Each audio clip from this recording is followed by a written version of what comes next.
You are now listening to the Molten Fantasy Sports Podcast. You are listening to the Molten Fantasy Sports Podcast, and I am your host, Rob Kennedy. Good morning, good afternoon, good evening, whatever time you are listening to us. You can find us on socials at Molten Fantasy Sport. You can watch us on YouTube. You can listen to us on Spotify. You can find us basically anywhere. It's myself and Micky Dell sitting here. Micky Dell, ladies and gentlemen, boys and girls, children of all ages, I am the Big Horse, as you'll find me on Twitter, but also the manager, the owner of Mixed Pigs. How are we all? Good, mate. We're good. It's just you and me again. Poor Justin. He's doing the father duties at the moment, being a very good husband as well. We give him a shout out. We hope the family are well. But it's you and me in the studio, and we'll hold the reins. We'll have to find someone that can lift 7-Elevens for us. For anyone who knows, mate, great joke. Hopefully people have listened to our episodes before. If you haven't, go and listen to the must-haves. If you don't want to listen to the whole hour, cut pretty close to the end. There's some fantastic banter, if I may say so myself, although it was Justin. And we do miss his wit. We do miss his insights as well. But we progress on. We're going to try and punch out some shorter, sharper episodes.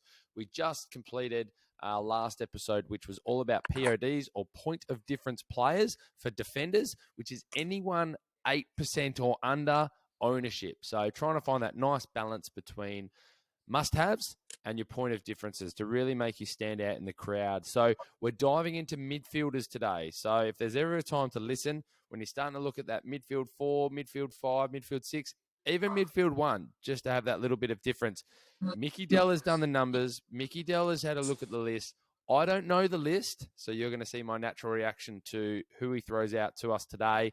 Micky Dell, where are we? Yeah, we got some pretty good zingers in this list, to be honest with you, Robbie. And to start off with, Callum Mills. So 642K, an average of 116 last year. He had a game where he scored over 200. He's the key Sydney mid alongside Chad Warner, who is also running at 7% ownership at the moment. He's also got potential to go large, but we're talking about Cal Mills here. He's been a top 10 mid, Supercoach-wise. If we look back 2 years ago, he was a defender mid, scored really well. Now he's just a midfield player, but up there with the top 2 or 3 players in the league now. I think he's going to be a pillar of consistency this year.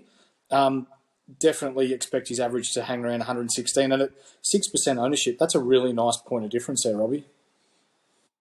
I'm actually a massive fan of Callum Mills. As just an AFL watcher, let's forget Supercoach for a second. Watching the games, there was a point in me that was always sitting there going, when is Longmuir going to throw him into the mids? He was recruited as an absolute elite mid coming out of, the under 18s. And I get it, great. Gave him a role, played him with the halfback. He did it fantastically well with the midfield that they had, the Josh Kennedys, the Parkers, those likes. I get it. Finally, he has been released to show the talent that he has. And at 6%, I actually think he's a bargain. It's just whether you want to make that decision between him, Bontempelli, Jack McRae. That's the tough call at the moment. But this is what this episode's about. Do you want to have a little bit of point of difference? And you never know, this guy could reward you for it. Mate, spot on. It's a great Absolutely. Next one, Christian Petracca. Can you believe it? He's only at 5% at the moment. It's unbelievable, mate. You and I, just for everyone at home, like we live in different states, but me and Dell talk a lot, and a lot of our mates, and we give a shout out to everyone from the podcast, and we talk about footy all the time. I still can't believe that he's at 5%. Like this guy's like borderline a Brownlow medalist, and fits perfectly into what Supercoach scores. So, mate, I'm sure you've got some more stats for me. I'm so surprised he's at 5%. When you've got Gawn and Grundy tipping it down your neck, as dynamic as he is, and you've got to remember, the second half of last season, he played with a bung knee. He was just doing the absolute minimum to get through and still averaged 112 for the year. So if he stays fit for the remainder for the whole 2023 season, for me, he's a chance to go 700K area. Which I love that you brought that number up. Do you have Clayton Oliver in your side at the moment? Yes. Can I ask you then? Because I was going to speak to the listeners out there, and there's 45% of you out there who have Clayton Oliver, and I can understand the pick. But it's $699 800 compared to $618. So we're talking, let's just do simple math, 82K roughly. Okay. I just think Petrarca's going to put up just as good a numbers. Is it that fear factor that he has to kick goals to get the numbers? Or Yeah, for me, yes, because the last 2 years I've had both in my team. And then come the bye rounds, I've been a bit stuffed when it comes to my overall scoring, but they're just so good working hand in hand together. It's just an awkward price now.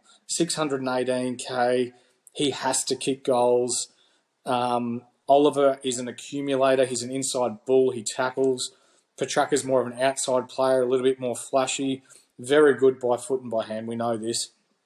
I just see Oliver as a bit of a pillar consistency, whereas Petrarca potentially has the chance to get bigger scores occasionally, but also get you your 100 or a little bit less occasionally as well. So for me, Oliver's that consistency, but if Petrarca steps it up and gets his extra 10 points a year and averages 122, he could do a lot worse.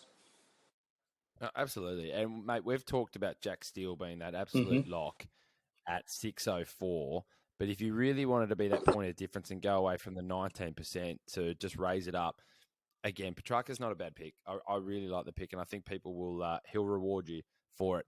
I do want to move on because I know you've got so many more, but I do want to ask one more question quickly. Where do you sit with picking multiple players from the same team? Yeah, it stung me in the past.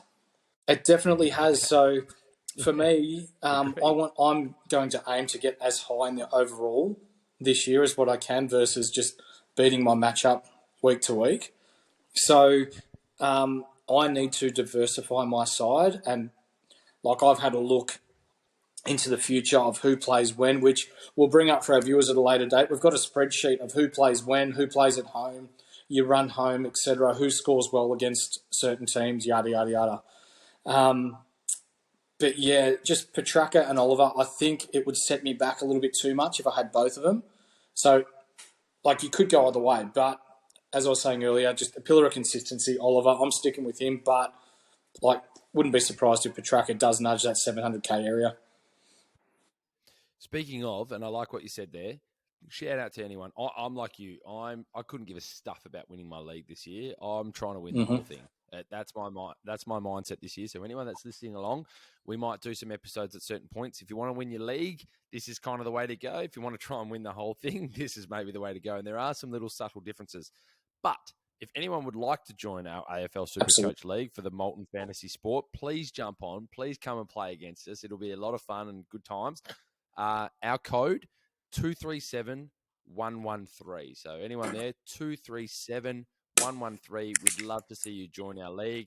If anyone out there loves the other game, NRL, big shout out to our boys, Maddie and Nath, who do our NRL Supercoach League. They've got one as well, 451840. I'm not repeating that number again because no one really cares about NRL. Don't they do a ripping job over there, the NRL? I love them. I actually sit in the studio and listen to them talk absolute. Yeah. No, I say nonsense, but it's nonsense between the two of them. But there's actually some quality chat there. They do a great job, and mate, you and I feel a little bit of the pinch with having to lift our quality. Absolutely. But I think we've got it. We've got it easy. Covered, yeah. We move on. Let's go. Next one at 3%, Darcy Parish. So we've been asked about Darcy. He's at 610K and averages 110. He is a ball magnet, and I wouldn't blame you for picking him. For me, there's doubts around. So they've brought in Will Setterfield, who's an inside bull, and I think they'll play him in that position this year. He was played a little bit out of position at Carlton, accumulated numbers, but just didn't use the ball well. We've got Kyle Langford, who came back from a nasty injury to play the back half of last year. When he's up and running, he's a really nice inside player as well. And then you've also got Merritt and the likes, and with an Essendon side, you just don't know where they're going to go this year in regards to their performance. So there's only so many points to go around, and I think at 610K, he's probably going to average that for the year, but don't expect it to be consistently well over that. If I'm picking a bomber at 6'10 and 6'17, I'm taking Zach Merritt every day of the week. Zach Merritt's also sitting on Mm-hmm. 3%. I think I just know exactly what I'm going to get from Zach Merritt. I rate Darcy Perish highly. But I think I think we've talked about this with like Taranto and things like that as well. If there's anyone who's going to be like not a lock midfielder, but actually has the better potential to be a forward, I think it's Parish. Because you've got your Dylan Shield and things like that just can only play in the midfield. Yep. Shout out to Dylan Shield. Like, get a little bit of mud on your jumper, mate. Like, you've got all the skills in the world, but get a little bit of mud on your jumper. But, Zach Merritt would be the choice for me. But Darcy Parish is, quality footballer. He is. I've got two more sort of primo area, or three more, sorry, and then I've got one pretty low-key one, which I think will surprise you. I'm going to go 1% here. The next one, Ollie Wines. 580K. He averaged 105 for the whole year, so he did struggle early on a lot. But the last 5 games of the year of season 2022, he averaged 117, which would put him up in the 645 to 650K area. So you're almost getting him at, if he averages that this year, you're getting him at 75,000 cheaper than what he could potentially average. So he's a proven ball winner. He's an inside bull. He tackles. He's got that natural ability to find the ball. I don't have him, but it's a watch this space in the preseason. Like if he continues on that form that he finished last year with, he may well find himself in my side. Isn't it crazy how you can go from, he was, I'm pretty sure he's either favourite or second favourite the year that he won the Brownlow, going to the Brownlow. All right, had a bit of an off year, but he's still at that prime age. He's still at that ability to put out those kind of numbers. He's sitting 18th on the price list at the moment, but yet only owned by 1%. Back in the day when we watched like a Dusty Martin or someone drop down in the price range, you're like, he's a lock. I'm picking him because he's a Brownlow chance again. He's every chance to win a Brownlow again this year at that team with the potential that he has. I sound a little bit like a hypocrite because today when I just did a bit of a revamp of my team, he's at 580 and Josh Kelly's at 582. I've currently got Josh Kelly in my team at the moment. I can feel people already writing on Twitter, "You're nuts! Don't do it. It's suicide." But we'll do an episode on the Orange team. But yeah, amazing that he's sitting at 1%. I think that's a really, really great shout for a POD. 100%. And another one that we'll bring up at 1%, Tommy Liberatore, 567K, averaged 105 last year. The last 3 seasons, 106, 103, 105. So he's got that pillar of consistency. The last 2 years, he's only missed 1 game. We do remember years prior to that, he was quite injury prone. He broke his leg. He missed quite a few games. But I'm going to throw this to you, Robbie. With Josh Dunkley gone, is he the new number 1 inside mid where he'll spend 80% of the game this year? He should be. He 100% should be. And you've been saying it. I think you've brought it up most episodes where we've kind of talked about this space.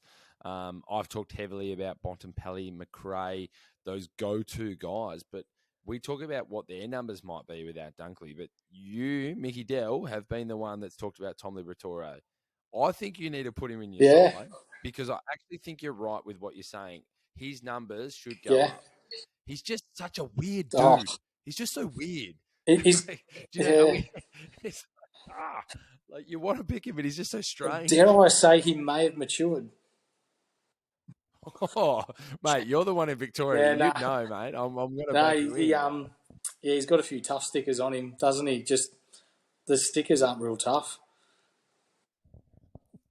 You'd have him in your team every day. Without a doubt. Like real life team, like you're picking him. He's a great player and a really good shout, mate. And I'm surprised he sits at 1%. I would have thought there'd be a few more people out there listening and thinking similar to you, which is, he should be up about the 5-7% mark with people thinking I can save a bit of cash here for sure. 2 more. So at 7%. LDU, Luke Davis-Uniacke from North Melbourne. So 557K, average of 101. His average last year jumped by 18 points on his previous year. He is the number 1 inside mid at North Melbourne now. And we'll show the stats on the North Melbourne midfield, but according to a local news poll, or an Australian news poll, sorry, not local, Australian news poll.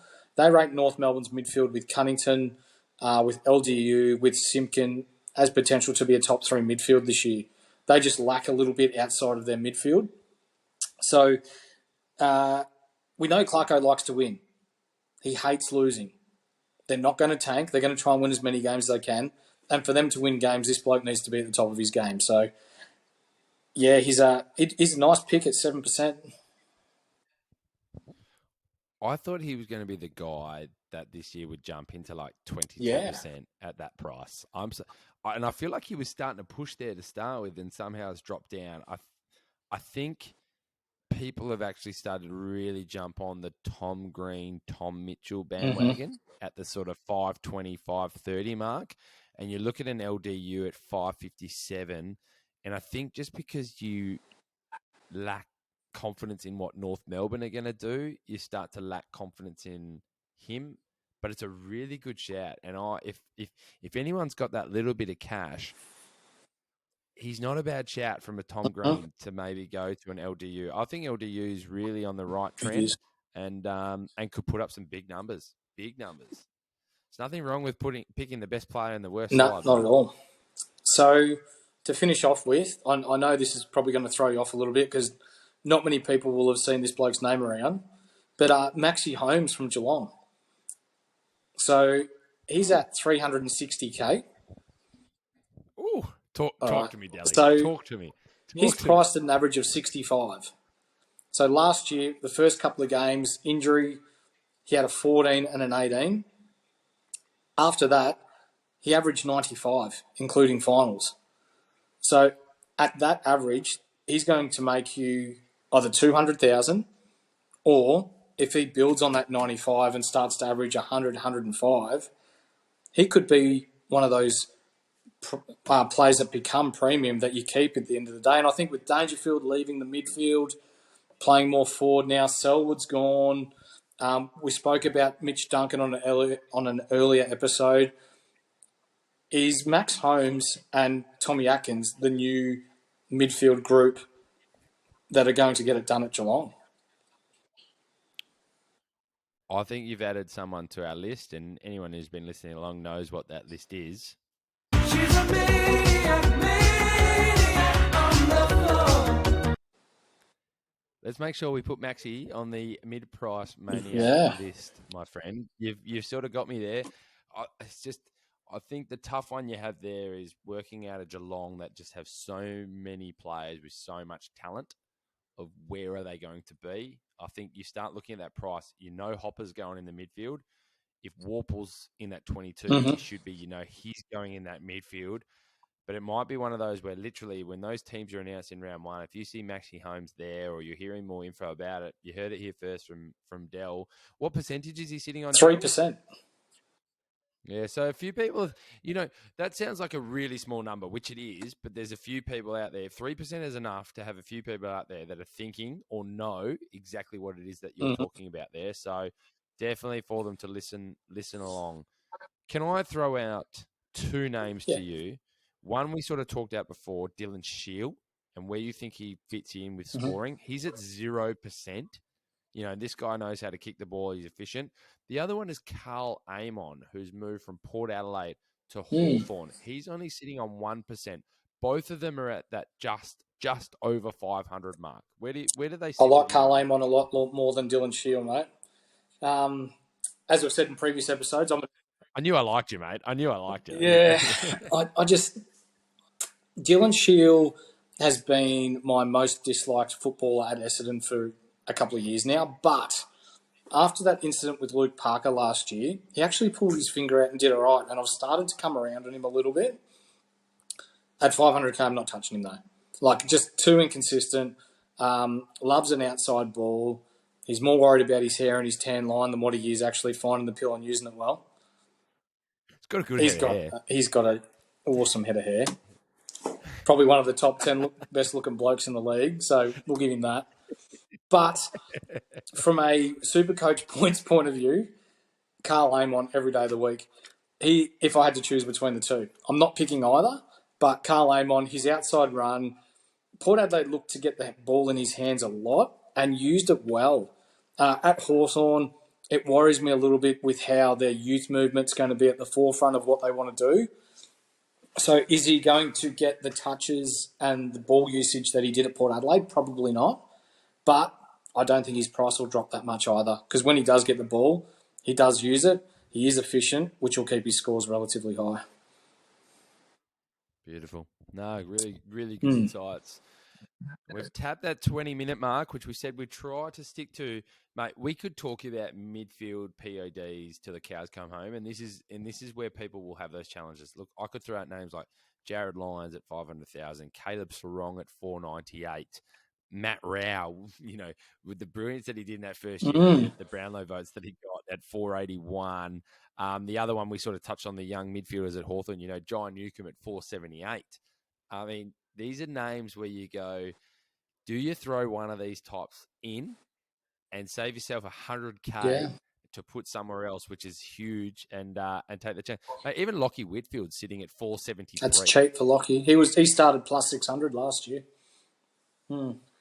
Correct. So, mate, we could talk about it till the cows come home. I've really appreciated it. Any final words, Del, before we sign off? Not from a Supercoach point of view, but we will give the guys at the ANZPL 2K team a shout out. If anyone's looking at joining an online NBA 2K league, throw the guys a message on Twitter at ANZPL 2K. They're just about to finish their 7th season, heading into finals next week. So if you're prime, you think you're pretty good at the game, and you've got a group of 5 mates that think you can challenge the best in Australasia, shoot the guys a message and they'll look after you from there.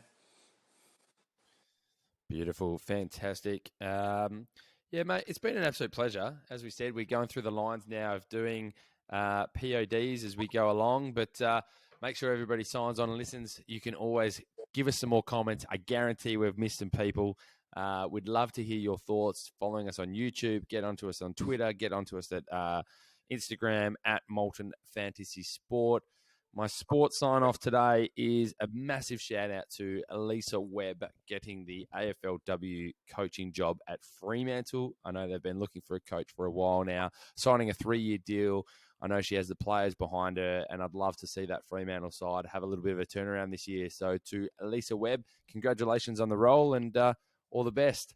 This has been the Molten Fantasy Sports Podcast. Until next time, see you later, everyone. See ya.